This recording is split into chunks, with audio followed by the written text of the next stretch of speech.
नमस्कार दोस्तों, ocean network में आपका स्वागत है। जम्मू कश्मीर से 370 हटाए जाने के विरोध में जो 23 याचिकाएं सुप्रीम कोर्ट के सामने प्रस्तुत की गई थी, उन पर सुनवाई पूरी हो चुकी है। फैसला सुरक्षित रख लिया गया है, लेकिन इस सुनवाई के दौरान कई ऐसी घटनाएं घटी हैं जिन पर चर्चा करना जरूरी है। और 4 सितंबर को जो कुछ हुआ अदालत में, उसने तो जो सुप्रीम कोर्ट की और चीफ जस्टिस की लगातार आलोचना करते आ रहे हैं, एक तरीके से उन लोगों का भी दिल जीत लिया चीफ जस्टिस ऑफ इंडिया ने और जो उनके सहयोगी इस पूरे मामले की सुनवाई कर रहे हैं। इसलिए क्योंकि एक ऐसे मुद्दे पर सुप्रीम कोर्ट ने और सीजेआई ने स्टैंड ले लिया जो देश की और संविधान की जो और जन भावनाएं भी जिस तरह की हैं, उसकी कहीं ना कहीं अवहेलना हुई थी 2018 में। और जो याचिकाएं हैं उनमें एक प्रमुख याचिका जो नेशनल कॉन्फ्रेंस के अकबर अहमद लोन थे उनकी थी, और उनकी वकालत कर रहे थे कपिल सिब्बल। जो एसजी हैं उन्होंने सुप्रीम कोर्ट को बताया कि ये अकबर अहमद लोन, पहले तो जरा इनसे ये पूछ लिया जाए कि भारतीय संविधान में इनकी आस्था है भी या नहीं, क्योंकि 2018 में जब ये एमएलए थे तो तब इन्होंने जम्मू कश्मीर असेंबली में पाकिस्तान जिंदाबाद के नारे लगाए थे। और इसके बाद सुप्रीम कोर्ट ने बहुत कड़ा रुख अख्तियार कर लिया। पहले तो कपिल सिब्बल से ही जवाब तलबियां हुई, उसके बाद नौबत ये आ गई कि कपिल सिब्बल ने कहा कि अगर उन्होंने ऐसा कुछ किया था तो फिर मैं उनकी ओर से वकालत नहीं करूंगा, मैं हट जाऊंगा इस केस से। और सुप्रीम कोर्ट ने कड़ा रुख अख्तियार करते हुए उनसे हलफनामा पेश करने को कहा, माफी मांगने को कहा, संविधान में उनकी आस्था है ये प्रतिबद्धता जताने को कहा। कई बिंदु हैं, इन पर भी चर्चा करेंगे। इसके अलावा एक दो और बहुत महत्वपूर्ण मुद्दे हैं, उन पर भी चर्चा करेंगे। और सीधे जुड़ते हैं जाने माने सुप्रीम कोर्ट के अधिवक्ता, सामाजिक, आर्थिक और राजनीतिक मामलों के विशेषज्ञ एडवोकेट विजय सरदाना साहब से। विजय जी, बहुत स्वागत है आपका। नमस्कार। नमस्कार सर। विजय जी, फैसला सुरक्षित रख लिया गया है, लंबी सुनवाई हुई है, दोनों पक्षों ने अपनी अपनी दलीलें रखी हैं। कुल मिलाकर कहें तो जो नजरिया गवर्नमेंट ऑफ इंडिया का था उससे बहुत हद तक सुप्रीम कोर्ट की 5 सदस्यीय संविधान पीठ कई अवसरों पर सहमत दिखाई दी है। और जो इन 23 याचिकाओं की पैरवी कर रहे थे उन वकीलों से कड़े सवाल पूछती हुई भी दिखाई दी है। तो सबसे पहले तो मैं ओवरऑल आपसे ये जानना चाहूँगा, ठीक है फैसला सुरक्षित हो गया है, हो सकता है सितंबर के आखिर में, हो सकता है अक्टूबर में किसी समय फैसला आ जाए, आपको क्या लगता है क्या रहने वाला है?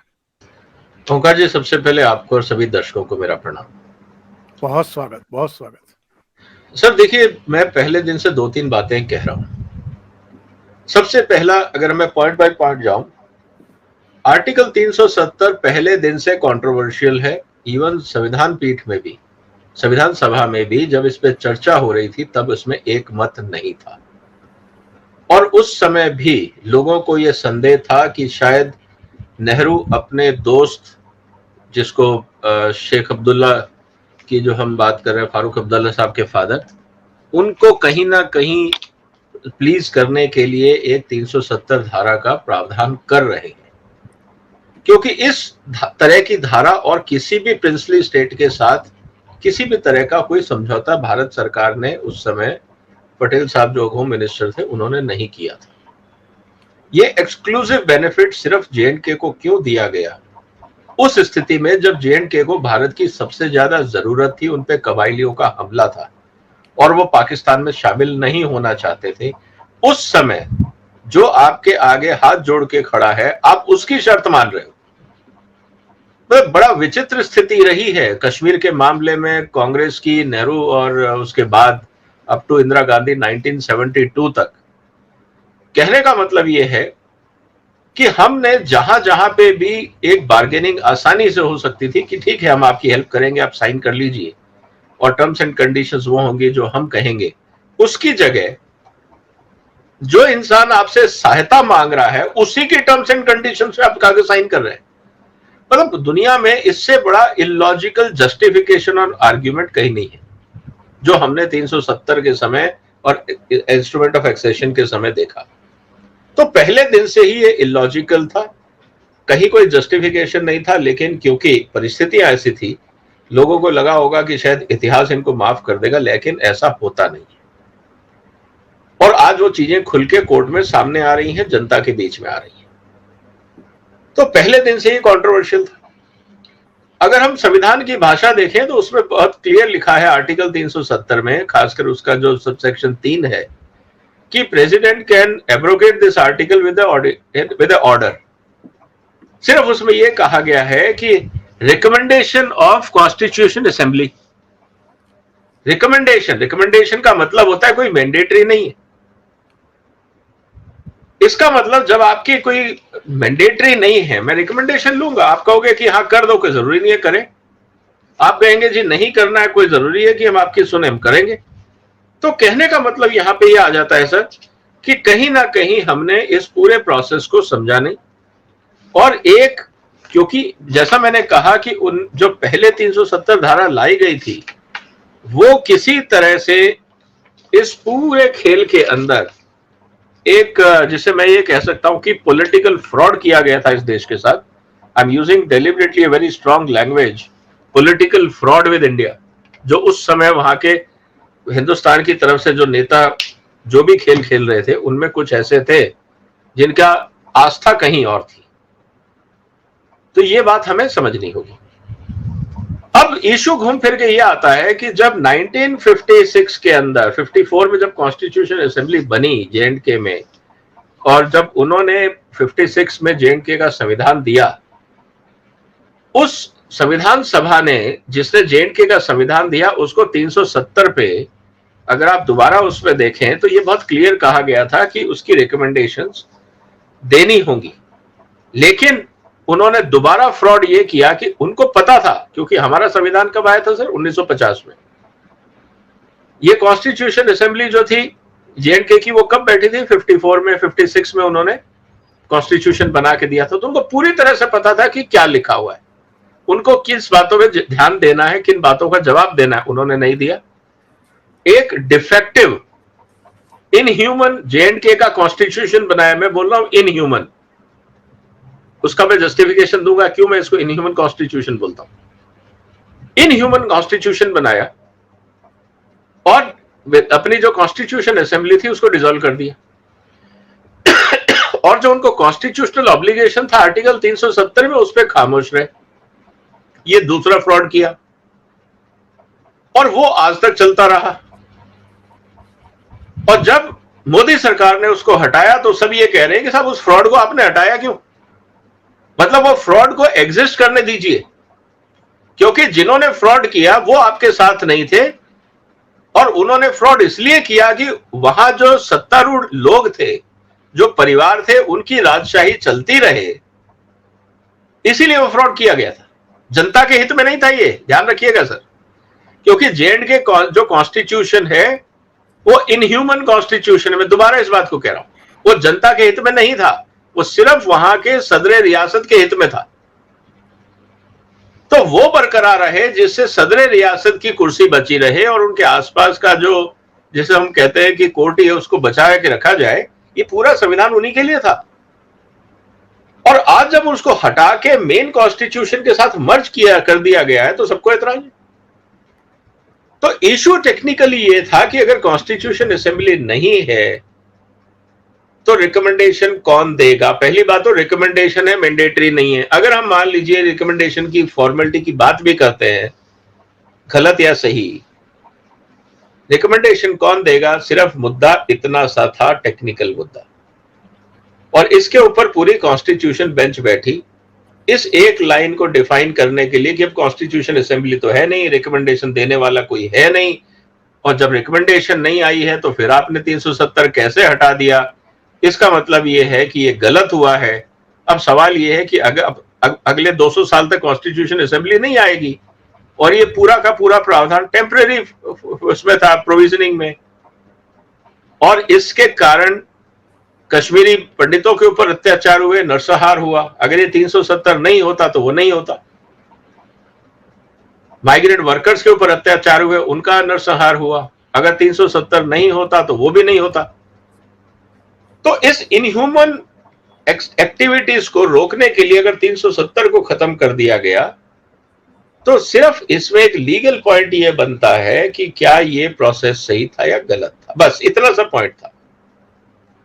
मेरा ये मानना है कि 370 को हटाने के लिए अगर कॉन्स्टिट्यूशन असेंबली को जब ये पता था कि उनको इस सवाल का जवाब देना है, और उन्होंने जानबूझ के भारत के संविधान के साथ, जनतंत्र के साथ धोखाधड़ी करी, अपनी जिम्मेवारी पूरी नहीं करी और कॉन्स्टिट्यूशन असेंबली को डिसॉल्व कर दिया, तो मुझे नहीं लगता कि इस समय भारत सरकार को या सुप्रीम कोर्ट को उनके साथ कोई हमदर्दी दिखाने की जरूरत है, क्योंकि फ्रॉड उन्होंने किया है और टेम्परेरी प्रोविजन था, उसको रेक्टिफिकेशन करने का काम मोदी सरकार ने किया है। तो मुझे लगता है कि आज की परिस्थितियों में अगर आप उसको री इंटरप्रेट करेंगे तो मुझे लगता है कि इसमें कहीं कोई कंफ्यूजन नहीं है। हाँ, दुनिया भर के टेक्निकल पॉइंट उठाए गए हैं, लेकिन मुझे उनके पीछे कोई आर्ग्यूमेंट में दम नहीं दिखता। तो ये मेरा असेसमेंट है एज ऑफ नाउ। अब देखते हैं जब डिटेल जजमेंट आता है सुप्रीम कोर्ट किन बातों को कैसे एक्सप्लेन करता है। विजय जी, 2014 से पहले वहां पाकिस्तान जिंदाबाद, पाकिस्तान के झंडे लहराना, आतंकवादियों, अलगाववादियों को वित्त पोषित करना, उनको शरण देना, ये सब जैसे एक आम बात हो गई थी। आम बात जो कोई ना ऑब्जेक्शन करता था, ना इनके खिलाफ कोर्ट में जाता था, ना इनकी नकेल कसने के लिए सरकारें, राज्य सरकार की तो छोड़ दीजिए, वहां तो जिस तरह की सरकारें बनती थी, जिस तरह के मुख्यमंत्री बनते रहे, जिस तरह के मंत्री बनते रहे, उससे तो आप अपेक्षा कर ही नहीं सकते। लेकिन जो सेंट्रल गवर्नमेंट थी वो भी खामोशी अख्तियार किए रहती थी, कुछ नहीं करती थी। ये जो परिवर्तन हुए हैं 5 अगस्त 2019 के बाद हुए। मोदी सरकार ने भी, मोदी जी ने भी पहली सरकार में छेड़ा नहीं किसी को, लेकिन अंकुश जरूर लगाना शुरू कर दिया था। और जो 2018 की घटना का उल्लेख तुषार मेहता साहब ने किया, वो ये शो करता है, वो पूरा प्रकरण, कि असेंबली तक में पाकिस्तान जिंदाबाद की नारेबाजी की जाती थी। तो जो सुप्रीम कोर्ट ने कड़ा रुख अपनाया है, मैं इस पर आपकी टिप्पणी चाहूंगा कि आज की तारीख में क्या सुप्रीम कोर्ट के इस कड़े रुख से ये संदेश गया है कि आप पाकिस्तान के पक्ष में नारेबाजी नहीं कर सकते, आप आतंकवाद का, आतंकवादियों का समर्थन नहीं कर सकते, वो दिन अब लद चुके हैं। आपने अगर भारत के संविधान के अकॉर्डिंग शपथ ग्रहण की है, चाहे विधायक हो, चाहे मंत्री हो, चाहे सांसद हो या सेंटर में मंत्री हो, आप उसके विरुद्ध आचरण नहीं कर सकते। एक कड़ा संदेश देने में सफल रहा supreme court. Sir, supreme court के लिए मजबूरी एक मुझे लग रहा है, जिस बात को लेकर चीफ जस्टिस भी शायद गुस्से में होंगे, कि ये सारी बातें 15वें दिन क्यों हो रही हैं, ये पहले दिन क्यों नहीं हुई। जब ये तुषार मेहता साहब ने कहा कि साहब इस आदमी ने तो विधानसभा में खड़े होकर पाकिस्तान जिंदाबाद के नारे लगाए हैं, तो ये बात तो सर पहले दिन ही आ जानी चाहिए थी। तो पूरी की पूरी 15 दिन जो सुनवाई हुई है उसका रुख बदल जाता। एफिडेविट लेने के बाद ही सुनवाई करनी चाहिए थी, लेकिन आखिरी दिन हम एफिडेविट की बात कर रहे हैं। तो इसका मतलब यह है कि या तो कपिल सिब्बल साहब ने अपने मुवक्किल की पूरी तरह से ढंग से उसका होमवर्क नहीं किया, इतने एक्साइटेड थे मोदी के खिलाफ खड़े होने के लिए कि उन्होंने तथ्यों को जानने पहचानने की भी कोशिश नहीं करी कि भाई आदमी क्या है, इसके पीछे तथ्य क्या है। और इतनी बड़ी घटना कि विधानसभा के अंदर हंगामा हो गया, उन्होंने कभी किसी से कंसल्ट भी नहीं किया, किसी से पूछा भी नहीं। तो ये बात हमें समझनी होगी। और ऐसा नहीं मैं मान सकता कि कपिल सिब्बल जो खुद एक पॉलिटिशियन है और सत्ता में रहे हैं और इस तरह की विधानसभा में घटना हुई हो, ये निश्चित रूप से हेडलाइन बनी होगी उन दिनों, और कपिल सिब्बल साहब को याद नहीं हो, बीइंग ए लॉयर जिसका काम पुरानी घटनाओं को याद रखना ही होता है। तो कहीं ना कहीं या तो ये जानबूझ के कपिल सिब्बल साहब ने इग्नोरेंस दिखाई या जानबूझ के छुपाने की कोशिश करी। और जब चीफ जस्टिस ने ये कहा कि आप ये एफिडेविट लेके आइए unconditional support for constitution of India, तब हम आगे की बात करेंगे। तो मुझे लगता है कि शायद कहीं ना कहीं ये बात पहले दिन होनी चाहिए थी, और ये मतलब 15वें दिन या 16वें दिन अगर हम इस बात को कर रहे हैं तो कहीं ना कहीं बड़ा फ्रस्ट्रेटिंग और अजीब सी स्थिति हो जाती है कि हम एक देशद्रोही की और याचिका सुन रहे हैं जो देश के खिलाफ संविधान में हमेशा संविधान के खिलाफ बोलता रहा, देश के खिलाफ बोलता रहा, और आज हम उसी को बचाने के लिए सुप्रीम कोर्ट में खड़े। तो मतलब ये बड़ा विचित्र स्थिति है और इसमें कपिल सिब्बल साहब को ये देना चाहिए अंडरटेकिंग कि क्या कारण था कि उन्होंने अपने क्लाइंट का ड्यू डिलिजेंस क्यों नहीं किया जबकि मैटर इतना सेंसिटिव था। क्या ये उनका ओवरसाइट था, इग्नोरेंस था, या कुछ और इंटेंशन था? या तो एक्सेप्ट करे कपिल सिब्बल साहब, खैर वो एक अलग बात है, वो चीजें आने वाले दिनों में जब फैसला आएगा तो कई बातें और चीजें निकल के आएंगी। लेकिन इंपॉर्टेंट बात यह है सर, जैसा आपने कहा कि ये इस तरह के जब पाकिस्तान समर्थक नारे लगते रहे और कोई स्टैंड लिया नहीं गया पुरानी सरकारों के द्वारा, तो सर दुख की बात तो देखिए ये एक नहीं, जैसा मैंने कहा कि 47 के बाद से लेकर 72 तक के तो हमारे पास क्लियर एविडेंसेस है। मेरे पास शिमला एग्रीमेंट की कॉपी है, ठीक है सर, मैं शिमला एग्रीमेंट की एक लाइन पढ़ के सुना देता हूं। In order to initiate the process of establishment of durable peace, both the governments agree that Indian and Pakistan forces shall withdraw to their sides of international border. Jammu and Kashmir line of control resulting from the ceasefire of 1971 shall be respected by both sides without prejudice to recognize position of either side. अब मुझे ये बताइए sir, 71 में आपके पास 95,000 उनके फौजी थे, आप जो चाहे उनसे लिखवा सकते थे। आप कहते हैं 47 की कंडीशन में पहले जाइए, आप कश्मीर पूरा खाली करिए और दफा होइए यहां से। उस समय जब आप जीते हुए थे, आपने जो पूरा युद्ध के मैदान में जीता, आपने कॉन्फ्रेंस टेबल पे गिव अप कर दिया। यही मैच्योरिटी थी उससे की लीडरशिप की। मतलब इससे बड़ा दुर्भाग्य इस देश का क्या हो सकता है कि इंदिरा गांधी और जुल्फिकार अली भुट्टो ने 2 जुलाई 1972 को जो एक कागज साइन किया शिमला में, पूरी हिंदुस्तान की मेहनत, पूरी क्षमता, पूरी फौज की कामयाबी को इन्होंने बर्बाद कर छोड़ा अपनी राजनीति के लिए। तो 47 में गलती करी, 72 में गलती करी, और अगर आज आप कश्मीर में जाते हैं, जब आतंकवाद 83-84 में मैं J&K में जाता था ट्रैकिंग करने के लिए, जब मैं मतलब कि सेकेंडरी स्कूल में था, क्या खूबसूरत नजारे थे पहलगाम, चंदनवाड़ी, उस एरिया में। मैं 83-84 की बात कर रहा हूं क्योंकि मैं विटनेस था, वहां ट्रेवल करता था मैं ट्रैकिंग के लिए। लेकिन 87-89 आते आते वहां पे आतंकवाद फैल गया। आज आप आम कश्मीरी से जाके पूछो तो उसके पीछे फारूक अब्दुल्ला और राजीव गांधी की चाल थी, क्योंकि उस समय इलेक्शन को रिग किया गया था ताकि फारूक अब्दुल्ला को कुर्सी मिल जाए। ये मैं नहीं कह रहा हूं, ये आज कश्मीर की आम जनता बोलती है। सलाउद्दीन इलेक्शन जीता था, जब सलाउद्दीन इलेक्शन जीता था उसको हराया गया और वो पाकिस्तान जाके बैठ गया और उन्होंने वहां पे जाके आतंकवादी संगठन खड़ा कर लिया। इसके पीछे जिम्मेवार कौन है? इसका इन्वेस्टिगेशन नहीं होना चाहिए? तो कहने का मतलब है सर कि देखिए तारीखें बदलती, आप टाल सकते हो, छुपा सकते हो, दबा सकते हो, लेकिन क्या होता है ना, facts you can choose to ignore but facts remain. तो ये तो पुरानी सरकारें तो सिर्फ अपने राजनीतिक शॉर्ट टर्म सत्ता में किस तरह से रहे और हमारे दोस्त सत्ता में किस तरह से रहे, इन्होंने तो पूरा खेल वही किया। चाहे कहीं पे प्रेसिडेंट रूल लगाना हो या J&K में जिस तरह का खेल हुआ, धारा 370 को बचाए रखना, ये सारे खेल इन्होंने अपनी राजनीति और अपने राजनीतिक मित्रों के लिए किए हैं। देश का इनसे कोई लेना देना नहीं था। आज क्योंकि सबकी कुर्सियां जा रही है तो ये इकट्ठे हो रहे हैं कि किसी तरह से डूबते को तिनके का सहारा, कहीं ना कहीं हम सुप्रीम कोर्ट की मदद से एक बार फिर प्रयास करते हैं कि हम अपनी सत्ताएं बचा लें।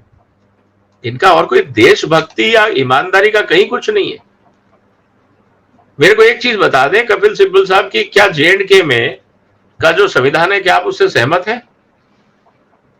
आप तो वकील हैं।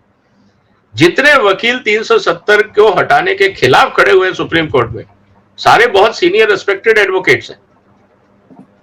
मुझे ये बता दें क्या वो J&K का जो संविधान है, J&K का कॉन्स्टिट्यूशन 1956 का, क्या ये उनसे सहमत है? बस एक लाइन का जवाब दे दे, सब कुछ सामने आ जाएगा। सुप्रीम कोर्ट के एक सवाल पर SG तुषार मेहता ने कुछ जानकारियां साझा की थी। उन्होंने कहा था कि साहब 2018 से 2023 की अगर तुलना करें तो आतंकवादी घटनाओं में 45% की कमी आई है, घुसपैठ में 90% की कमी आई है, पथराव जैसे कानून और व्यवस्था के मुद्दों में 97% की कमी आई है, सुरक्षा कर्मी के हताहत होने में 65% की कमी आई है। 2018 में पथराव की घटनाएं 1767 थी, जो 5 साल में अब 0 हो गई हैं, और 2018 में संगठित बंद 52 थे, वो भी 0 हो गए हैं। विजय जी, वहां कहा जाता था कि 370 हटा दिया तो जम्मू कश्मीर में कोई तिरंगा उठाने वाला नहीं मिलेगा। ये कहा जाता था कि खून की नदियां बह जाएंगी। एक श्रीमान जी ने कहा कि नरेंद्र मोदी 10 बार भी अगर प्रधानमंत्री बने तो 370 को हाथ नहीं लगा सकते। आज जो बदलाव हुए हैं और जो जानकारी सुप्रीम कोर्ट को SG के द्वारा दी गई है, और एक टिप्पणी तो CJI की भी मैं अंडरलाइन करके आपसे सवाल पूछूंगा। उन्होंने कहा था कि ये 35A ने तो नागरिकों के अधिकार ही छीन लिए। तो सुप्रीम कोर्ट का जो ओवरऑल रुख है इस पूरी जानकारियां मिलने के बाद, क्या हम इस नतीजे पर पहुंचे कि ये जो 23 याचिकाएं लगाई गई थी, इनके प्रयास जो हैं विफल होने वाले हैं? सर देखिए, जहां तक बात है कोर्ट क्या निर्णय लेगा हम उस पर स्पेकुलेशन नहीं करेंगे, लेकिन जो सवाल आपने उठाए मैं उनके जवाब देना चाहूंगा। सबसे पहले तो आपने कहा कि साहब कोई तिरंगा उठाने वाला नहीं रहेगा। सर यही तो गीदड़ भपकियां दे दे के इन्होंने आज तक राज किया। इलेक्शन रिगिंग क्यों किया गया? राजीव गांधी को क्या डराया गया था कि अगर देखिए मैं अगर नहीं बना, फारूक अब्दुल्ला साहब का क्या स्टेटमेंट था जो वहां की जनता बोलती है कि फारूक अब्दुल्ला साहब ने राजीव गांधी को यही तो कहा था कि अगर मैं मुख्यमंत्री नहीं मिला तो जम्मू कश्मीर आपके हाथ से चला जाएगा। यही तो कीचड़ भपकियां दे दे के इन्होंने गुजारा किया पूरी जिंदगी। आज फारूक अब्दुल्ला साहब इस बात को क्यों नहीं मानते कि इलेक्शन रिगिंग में उनका रोल था?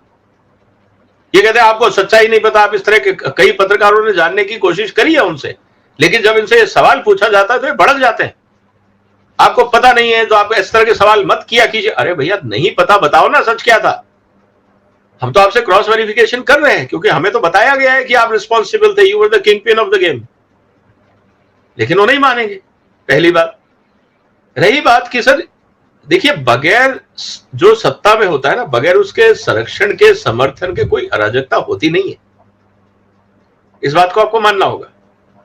तो वहां होता क्या था, एक बड़ा इंटरेस्टिंग खेल हो गया था। आतंकवाद को बनाए रखना एक धंधा चल गया था, होता क्या था, जितने सरकारी अधिकारी थे सबको तनख्वाहें मिल रही थी, सब बिजनेस कर रहे थे। किसी ने दुकान खोली हुई थी, कोई टूरिज्म का काम कर रहा था, कोई दुकानें खोल बैठा था, कोई होटल खोल बैठा था। एक तो तनख्वाह आ रही थी, दूसरा सेकेंडरी अपने काम हो रहे थे, रोजी रोटी चल रही थी। अगर आप जम्मू एंड कश्मीर को पीसफुल स्टेट डिक्लेयर कर देते तो सबको नौकरी पे जाना पड़ता, काम धंधे बंद करने पड़ते। ये कोई चाहता नहीं था। तो इसीलिए जम्मू कश्मीर को डिस्टर्ब स्टेट बनाए रखने में सबका फायदा था और यही चल रहा था। केंद्र से पैसे आते थे, डिफेंस की जिम्मेवारी केंद्र सरकार की थी और सबकी तनख्वाहें सरकार दे रही थी, तो सब अपना घर में मजे से बैठे थे और अपने अपने काम धंधे कर रहे थे, तनख्वाहें आ रही थी, पेंशन मिल ही रही थी सबको बगैर काम के। और क्या चाहिए सर उनको? और पत्थर कहां मारा जा रहा है? पत्थर एक किसी कोने में गली के अंदर आपने एक पुलिस वैन पे 4-5 पत्थर मार दिए, उसको टीवी ने कैप्चर कर दिया। देखिए, जितने भी आपको पत्थर मारने के सीन दिखते थे, अगर वो ध्यान से देखे तो वो पूरा स्ट्रेच 100-200 मीटर होता था और ऐसे मोहल्ले फिक्स थे जहां पत्थरबाजी होगी। जब आप जम्मू कश्मीर में आज श्रीनगर से आप निकलते थे, टैक्सी वालों से अगर आप बात करते थे तो वो कहते थे सर यहाँ पे पत्थरबाजी होती है, वहां होती है। सबको पता था, वो लोकेशन फिक्स थे। और पत्थरबाजी किसी लोकल आदमी पे नहीं होती थी। देखिए इंटरेस्टिंग चीज, वो किसी टूरिस्ट को पत्थर नहीं मारते थे। ये कलाकारी चीज हुई थी। उन्होंने कभी किसी टूरिस्ट को पत्थर नहीं मारा। उनको पता था कि जिस दिन टूरिस्ट को पत्थर मारेंगे, टूरिस्ट नहीं आएगा, आमदनी रुक जाएगी। तो दिमाग में उनके कमाई थी कि हमें टूरिस्टों को बुलाना है और उनसे कमाई करनी है, लेकिन दुनिया को यह बताना है कि ये डिस्टर्ब्ड स्टेट है, इसलिए सिर्फ फौज के ऊपर पत्थर मारने हैं, पुलिस पे पत्थर मारने हैं। और कैमरामैन, वहां जो पत्रकार होते थे, वो फोटो खींच के छाप देते थे जम्मू कश्मीर में पत्थरबाजी, चाहे वो एक ही घटना हुई हो 15 मिनट की, उससे फिर 4 महीने के लिए आपका डिस्टर्ब्ड स्टेटस एक्सटेंड हो जाता था। तो आप 15 मिनट पत्थर मारिए और 1 साल भारत सरकार से पैसे वसूल करते रहिए। ये ब्लैकमेलिंग चल रही थी। तो ये सब सुनियोजित था और बकायदा पत्थर मारने वालों को पैसे मिलते थे। कोई पागल तो नहीं है घर से निकल के आएगा पत्थर मारना शुरू कर देगा। हर पत्थरबाज को 300 से 500 रुपए रोज के मिलते थे, रेट फिक्स था। आप किसी से पूछ लीजिए वहां पे। तो कहने का मतलब ये है सर कि ये अपने आप में एक अराजकता फैलाने की इंडस्ट्री थी। जो वहां पे सत्ता में लोग थे, जिनको डिस्टर्ब स्टेट घोषित होने से फायदा होता था, वो सब इस धंधे में शामिल थे। और जिसे कहते हैं कि भाई अंधा बांटे रेवड़ी की, घूम घूम के खाओ। तो जो कोई स्टेट गवर्नमेंट कहती थी, सेंट्रल गवर्नमेंट उसको कहानी सुनाने के बाद वो अपना कहते थे ठीक है सर कैरी ऑन। वो लोग मजे करते थे, यहाँ वाले मजे करते थे, हिंदुस्तान की फौज बदनाम होती थी और वहां के लोग बैठ के हिंदुस्तान के टैक्स पेयर के पैसे पे मजे करते थे। ये चल रहा था पिछले 70 साल से। और क्या हो रहा था? जम्मू कश्मीर बदल रहा है, बहुत तेज गति से बदल रहा है। पाकिस्तान की साजिशें अब पूरी तरीके से नाकाम साबित हो रही हैं। अलगाववादी अपने घरों में घुस गए हैं या जेलों में बंद पड़े हैं। पाक परस्तों पर हर तरीके से नकेल कसी जा रही है और जम्मू कश्मीर विकास के रास्ते पर अग्रसर हो गया है। दूसरे विषय पर आते हैं विजय जी। तमिलनाडु में मुख्यमंत्री के बेटे ने, जो खुद भी कैबिनेट मंत्री हैं, बहुत ही आपत्तिजनक एक बयान दिया। सनातन उन्मूलन का कहा कि इनको तो ऐसे ही खत्म कर देना चाहिए जैसे डेंगू को, मच्छर को, दूसरी बीमारियों को खत्म किया जाता है। वैसे तो सुप्रीम कोर्ट बहुत सारे मामलों में स्वतः संज्ञान ले लेता है, लेकिन इस मामले का नोटिस अभी तक भी सुप्रीम कोर्ट ने लिया नहीं है। 264 हस्तियों ने सीजेआई को पत्र लिखा है और इन हस्तियों में पूर्व चीफ जस्टिस दिल्ली, पूर्व प्रशासनिक अधिकारी, पूर्व राजदूत, पूर्व पुलिस अधिकारी और कई जानी मानी हस्तियां हैं। ये जो आरोप लगते रहे हैं सुप्रीम कोर्ट पर कि वो सेलेक्टिव तौर पर स्वतः संज्ञान लेता है, अगर इस मामले में उसने स्वतः संज्ञान नहीं लिया और हेट स्पीच को लेकर के उसका एक फैसला आ चुका है, उसके निर्देश आ चुके हैं कि संबंधित सरकार पुलिस स्टेशन को उस पर मामला दर्ज करना होगा, कड़ी कार्रवाई करनी होगी, और अगर वो ऐसा नहीं करते हैं तो उनके खिलाफ फिर हम कार्रवाई करेंगे। तो ये तमिलनाडु के मामले में अभी तक चुप्पी क्यों साधे हुए है सुप्रीम कोर्ट? सर ये अपने आप में एक मिस्ट्री है। अब सीजीआई साहब के भी ऊपर सवाल उठेंगे, क्योंकि देखिए आज की दुनिया में, समाज में आप कुछ छुपा नहीं सकते। सोशल मीडिया है, आप ये नहीं कह सकते कि साहब हम बिजी थे। आप एक लाइन का नोटिस ऑलवेज इशू कर सकते थे कि स्टेट गवर्नमेंट को आप डायरेक्शन दे सकते थे, सबमिट द डिटेल्ड रिपोर्ट। वहाँ के चीफ सेक्रेटरी और पुलिस कमिश्नर को आप बोल सकते थे तमिलनाडु के कि submit the report, what action you have taken. अब उम्मीद यह है कि चलिए आज 370 में आप बिजी थे, अब 370 की कार्रवाई खत्म हो गई, क्या कल चीफ जस्टिस इस बात का संज्ञान लेंगे? हो सकता है। अब समझना इस बात को है कि अब चीफ जस्टिस साहब क्या कह सकते हैं और क्यों नहीं लिया या लेंगे। अब मुझे लगता है कि हमें 1-2 दिन इस पे इंतजार करना चाहिए और इमीडिएटली हम उस पर जंप ना करें, क्योंकि कई इंपॉर्टेंट मुद्दों पे वो इस समय बिजी होंगे। हम बेनिफिट ऑफ डाउट ये कह सकते हैं एज ए सिटीजन कि भाई, क्योंकि 370 का मामला भी काफी गंभीर है, तो हो सकता है कि ओवरसाइट हो, टाइम ना दिया हो या उस पर निर्णय लेना हो। तो इस हफ्ते हम देख लेते हैं, और नहीं तो फिर जनता के सामने ये बातें तो सामने आएंगी ही सर। चीफ जस्टिस साहब के ऊपर भी सवाल उठेंगे कि आपने बाकी जगह पे तो निर्णय लिए, आपने जिस तरह से बाकी जो हिंदू धर्म के जो रिलेटेड लोग थे उन्होंने अगर कोई एतराज उठाया है तो उसको लेके, बाकी चीजों को लेके, लेकिन तमिलनाडु पे शांति क्यों, तो सवाल उठेगा सर। ये जो इंडी अलायंस है, डीएमके इसका हिस्सा है।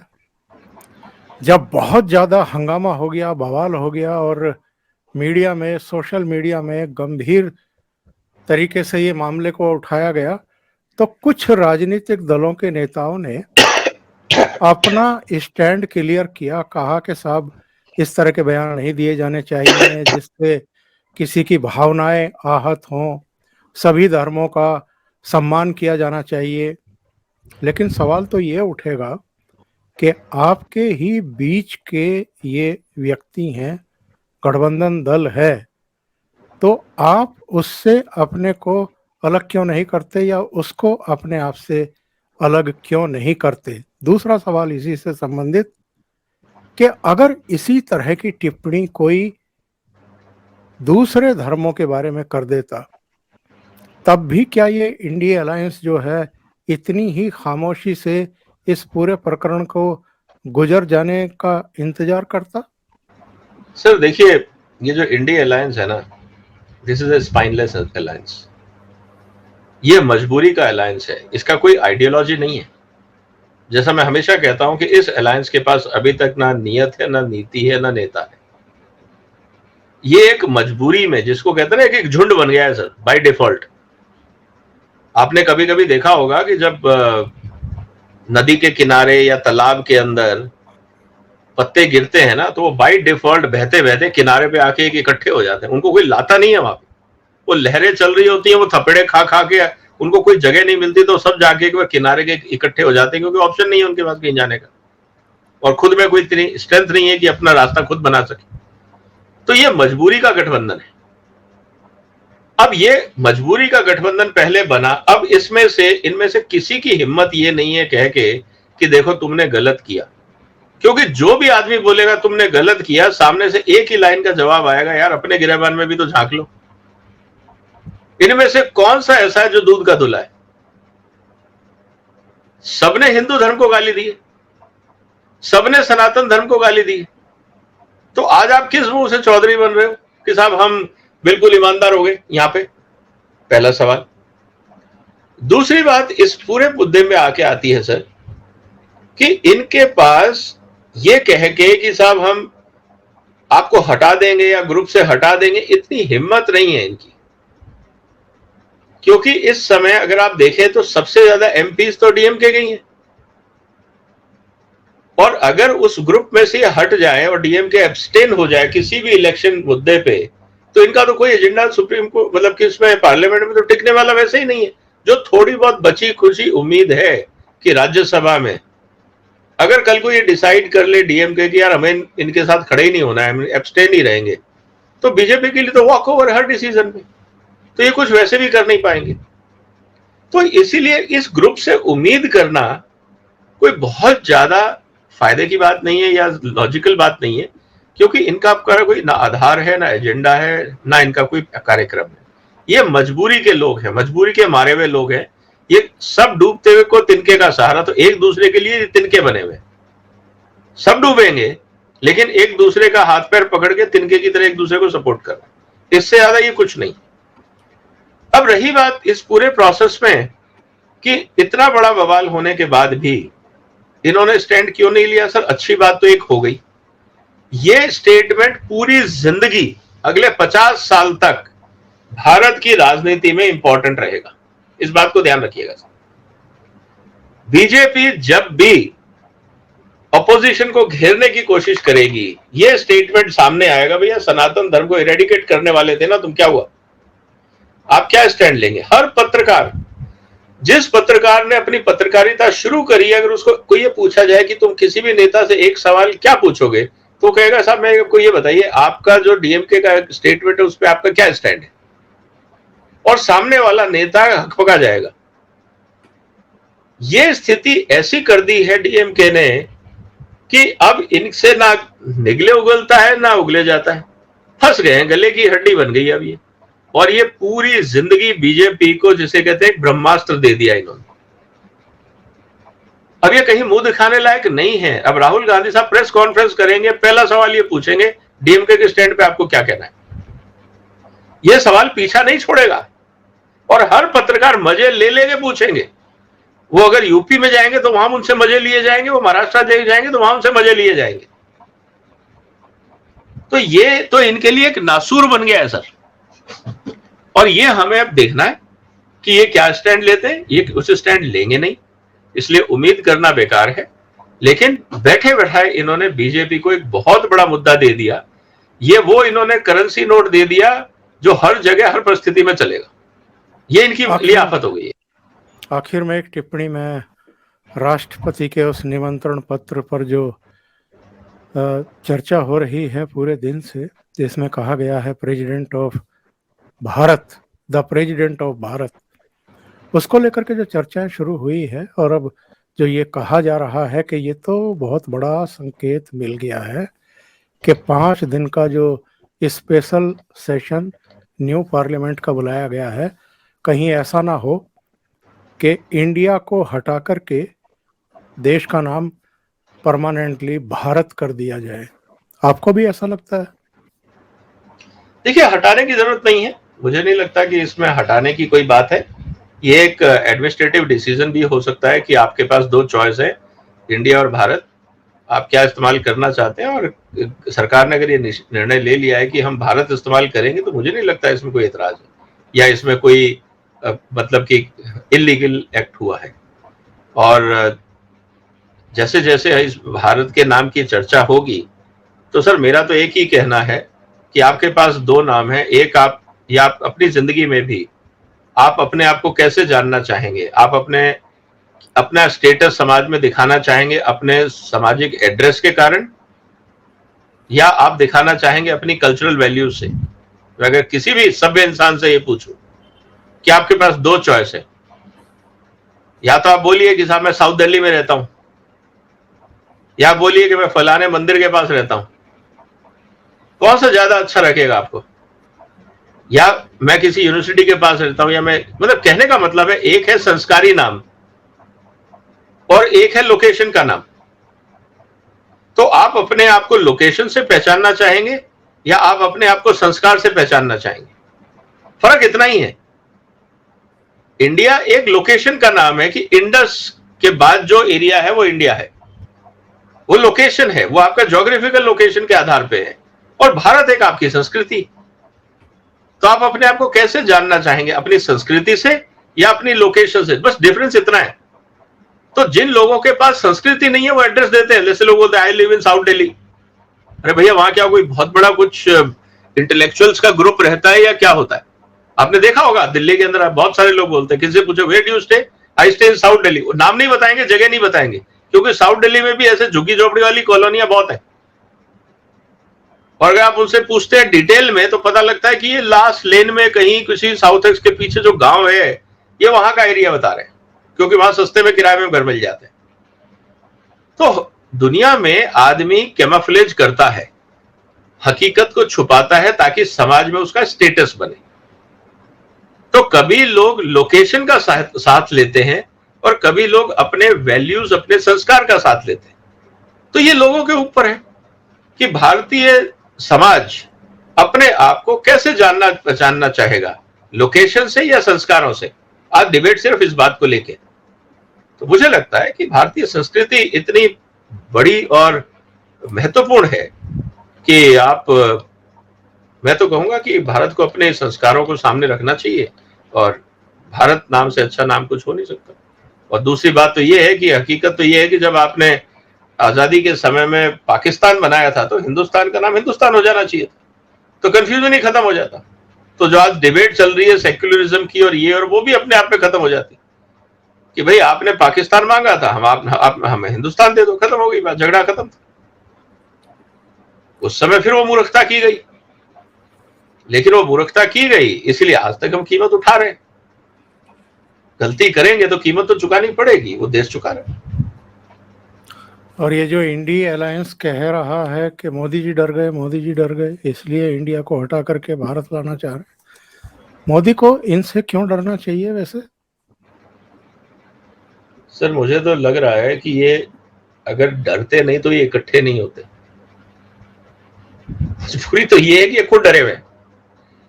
अब होता है ना सर कि अब जो आदमी कमजोर होता है ना वो ज्यादा शोर मचाता है, क्योंकि वो ये बताना चाह रहे हैं कि वो ताकतवर हैं, क्योंकि जनता को दिख रहा है ये कमजोर है, लेकिन ये बार बार ये बोल के जनता के सामने एक मैसेज देने की कोशिश कर रहे हैं कि देखिए हम हिम्मत वाले हैं।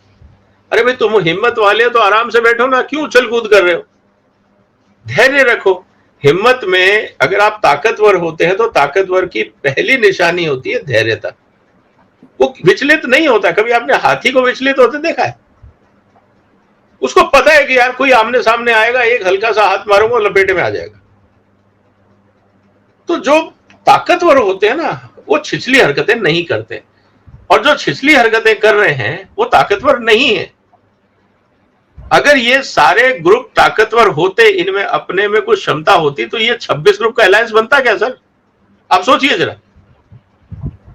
ये सारे के सारे ग्रुप मार्जिनलाइज हो चुके हैं मेन लाइन पॉलिटिक्स से, तो ये अपनी जमीन तलाश रहे हैं, तो एक दूसरे का हाथ पकड़ के अपने आप को एक बड़ा दिखाने की कोशिश कर रहे हैं। तो ये स्थिति है, तो इसलिए इस तरह की गीदड़ भभकी को सर सीरियसली नहीं लेना चाहिए। और जो हिंदुस्तान का आज जो आम आदमी है वो बहुत समझदार है सर। आप सोशल मीडिया पे कमेंट देख लीजिए लोगों के, लोग वो सब बातें लिख रहे हैं जो किसी जमाने में, अगर मैं ये कहूं कि जब सोशल मीडिया नहीं था तो हम सोचते थे कि शायद कुछ अखबारों के या टीवी पे जो बैठे हुए पैनलिस्ट हैं वही इंटेलेक्चुअल डिस्कशन कर रहे हैं, उन्हीं को सब पता है, क्योंकि वही चीजें जनता के सामने आती थी, हम तो रिसीविंग एंड पे होते थे। लेकिन आज जिस तरह से सोशल मीडिया पे लोग कमेंट कर रहे हैं, साफ जाहिर होता है कि जनता सब जानती है कि क्या तमाशा हो रहा है और कौन कर रहा है और क्यों कर रहा है। तो ये चीजें अब छुपी नहीं है। अब इंडिया अलायंस को कुछ तो बोलना है तो वो बोलेंगे, उसके बाद वो क्यों नहीं बोलेंगे कि साहब हमसे डर गए। वो क्या बोल सकते हैं कि मोदी जी को हमने डरा दिया या मोदी ने हमको डरा दिया? मतलब इसका कोई मतलब है? ये राजनीति है यार। आप मुद्दों की बात करो। डरा दिया, मोदी घबरा गए, इस तरह की तो ठीक है। अब जिसकी जितनी सोच है वो उतने विचार रखेगा। अब उनकी यही सोच है तो ये है, अब हम क्या कर सकते हैं। उनकी सोच उनको मुबारक, बाकी जनता को कोई फर्क नहीं पड़ता। जनता, people are very intelligent. Hindustan की जनता, मैं इस बात को कहूंगा सर कि आप तो खैर मेरे से ज्यादा ग्रामीण विचारधारा में रहे हैं और ग्रामीण परिदृश्य आपने देखा है। मैं तो जब किसानों के बीच में अपने प्रोफेशनल कैरियर में जाता था, और जब मैं गांव में चौपाल में पेड़ के नीचे बैठ के कभी लस्सी पी रहे हैं, कभी गप्पे मार रहे हैं, कभी कुछ कर रहे हैं, गुड़ खा रहे हैं, तो वहां अक्सर पूछते थे कि और ताऊ जी क्या लग रहा है, क्या माहौल बन रहा है, कौन आएगा दिल्ली में, कौन आएगा यहाँ पे। और वो गांव का आदमी जिसको हम अनपढ़ मानते थे, जिसके पास कोई कनेक्टिविटी नहीं है, इंटरनेट नहीं है, और वो बोलता था बाबूजी देखो ऐसा है कि ये ऐसे ऐसे होगा। उसका अपना एनालिसिस था। मैं इसलिए बोलता हूं कि हिंदुस्तान, आम हिंदुस्तानी, और मैं ये भी कह सकता हूं कि जो ग्रामीण व्यक्ति है वो पॉलिटिकली अर्बन लोगों से ज्यादा पॉलिटिकली अवेयर है और उसका पॉलिटिकल विजडम शहर के लोगों से ज्यादा है। ये मेरा पर्सनल अनुभव है, लोगों को बुरा नहीं लगना चाहिए। आप गांव में किसी बुजुर्ग से बात करिए पॉलिटिक्स के बारे में कि यार ताऊ क्या लग रहा है यहाँ पे, कौन आएगा इस बार, तो कहे यार यहाँ देखो हवा का रुख तो बीजेपी का है। अरे यार क्या बात कर रहे हो, तो कांग्रेस वाले बोल रहे, अरे छोड़ो सर, क्यों, क्या नाराजगी हो गई। और वो बताओ जो व्याख्यान करता था कि देखो ये घटनाएं हुई, आपको ताज्जुब होता है यार मुझे इतना याद नहीं है, ताऊ को याद है। तो सर जो पॉलिटिकल विजडम है हिंदुस्तान के एक आम जनमानस में, चाहे वो लिटरेट हो, केजरीवाल साहब बोलते हैं ना कि पढ़ा लिखा होना चाहिए, तो पढ़े लिखे तो स्टालिन का बेटा भी है जिसने तो स्टेटमेंट दिया। तो मैं तो ये कह रहा हूं कि यार हमें मंत्री ना पढ़े लिखे नहीं चाहिए, हमें संस्कारी चाहिए। केजरीवाल जो बार बार बोलते हैं कि पढ़ा लिखा मंत्री होना चाहिए, नहीं चाहिए यार, हमें संस्कारी मंत्री, संस्कारी नेता चाहिए, तभी देश तरक्की करेगा। पढ़े लिखे भी तो मूर्खता कर ही रहे हैं। स्टालिन के बेटे ने क्या बोला है, ये क्या पढ़े लिखों की निशानी है? और खुद तो केजरीवाल विधानसभा में कितनी अभद्र भाषा का इस्तेमाल करता है। सर वो तो संस्कार है ना उनके, मैं इसीलिए बोल रहा हूं संस्कारी चाहिए। अगर केजरीवाल साहब बोलते हैं कि वो संस्कारी हैं तो अपने भाषण खुद सुन ले, तो ये समस्या हो गई। बहुत बहुत धन्यवाद विजय जी, इतना समय निकालने के लिए ओशियन नेटवर्क के लिए और बहुत ही महत्वपूर्ण मुद्दों पर चर्चा करने के लिए। Thank you so much. नमस्कार। नमस्कार सर, वंदे मातरम।